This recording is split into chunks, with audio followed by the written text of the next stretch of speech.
Good morning, everybody. So this is World Breastfeeding Week, and so I couldn't let this week go by without hopping on to share some of my thoughts. And so today I wanted to share 5 things that I wish everybody knew about breastfeeding. So being a pediatric and prenatal chiropractor, one of my favorite things is working with women after the baby arrives.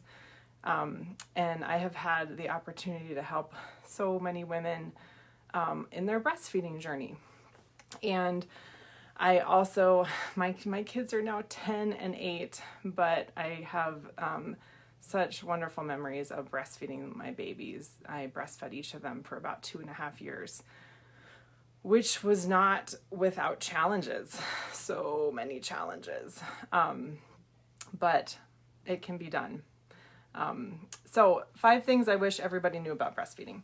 The first thing was that your body was made to breastfeed. You were biologically designed to breastfeed if you were born with breasts. And so many women get caught up in thinking that maybe their breasts are too small, maybe their breasts are too big, maybe their mom couldn't successfully breastfeed or their sister couldn't.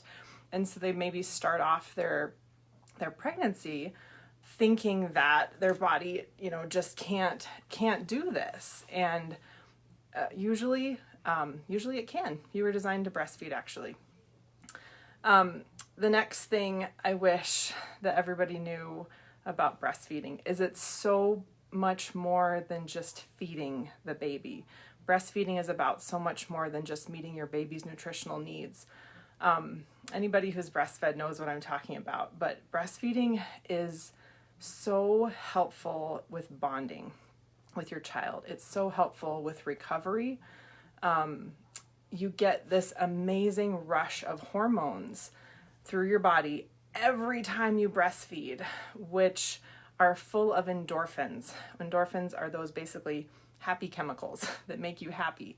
There are hormones that flow through your body when you breastfeed, designed to make you fall in love with your baby.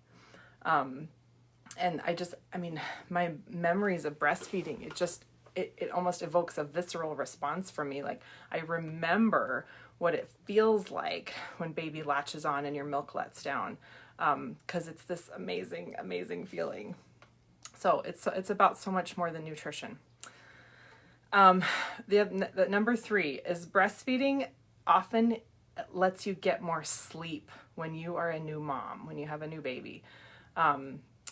If you've never done this baby thing before, you're not going to get a whole lot of sleep in the first few months, no matter what.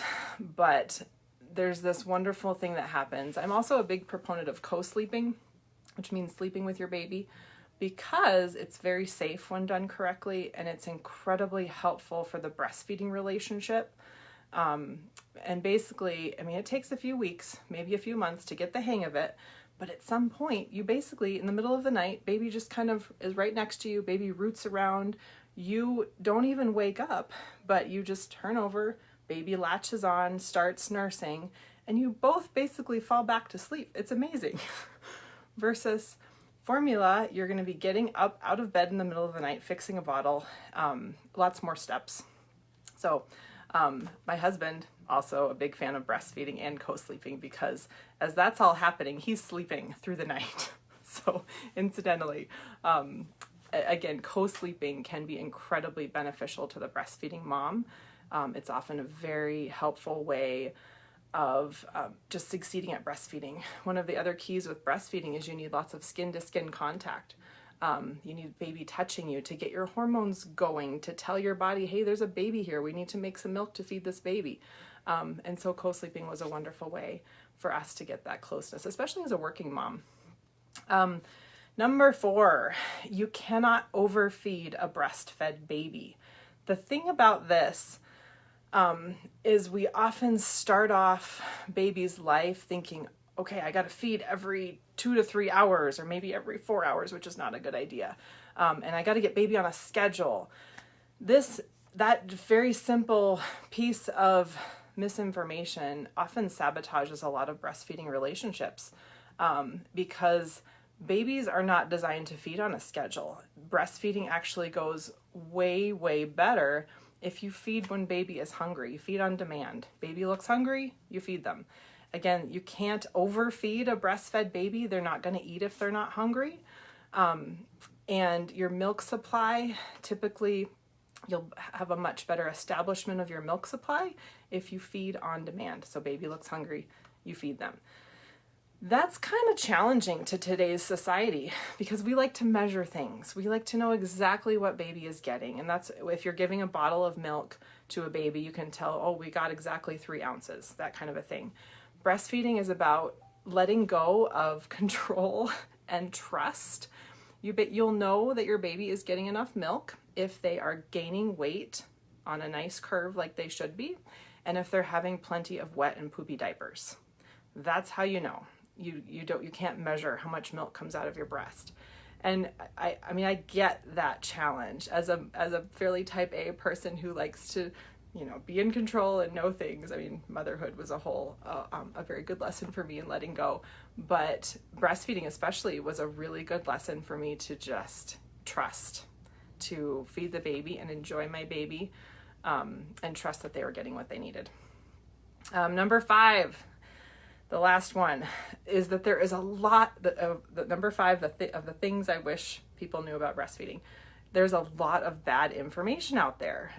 This is just so difficult for me to deal with because I deal with so many women, on a weekly basis, who are struggling in breastfeeding simply because they got bad information. We know a lot more about breastfeeding and how it works and what babies need and how babies are healthiest. We know a lot more than we did when I was a baby, or even, honestly, 10 years ago when I had my daughter. We know so much more than we used to know. And I think as we know better, we do better. And so it's important to look for good sources of information when you're breastfeeding.